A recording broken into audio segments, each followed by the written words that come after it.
This is the Bing Pulse system where people were watching out there and recording what they thought. And overall, look, this is the 50% line here.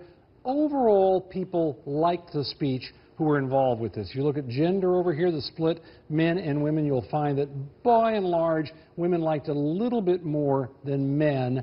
But look at this. When you get to party, that's where you see the big differences. The blue up here, that's the Democrats. The Democrats liked it at every moment more than Republicans or independents, and importantly, the independents tracked very closely with the Republicans. Trust me, a lot of politicians in this town are watching that closely. Now let's look at a couple points here that are really worth noting here.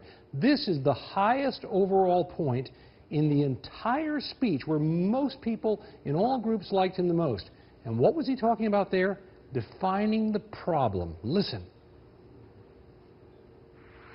ISIL is a terrorist organization, pure and simple, and it has no vision other than the slaughter of all who stand in its way. In a region that has known so much bloodshed, these terrorists are unique in their brutality.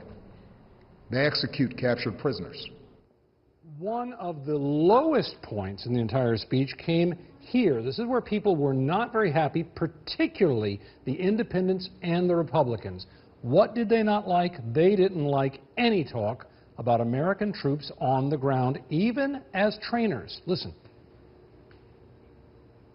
We will send an additional 475 service members to Iraq. As I've said before, these American forces will not have a combat mission. We will not get dragged into another ground war in Iraq. But they are needed to support Iraqi and Kurdish forces with training, intelligence, and equipment. So what was the one area, though, where people really disliked this speech the most? It's way down here. Even the Democrats had trouble stomaching this. The independents and the Republicans way down here. What was the president talking about here? He was talking about jobs and the economy and his accomplishments. He injected politics, pure and simple, and at this time, nobody had a stomach.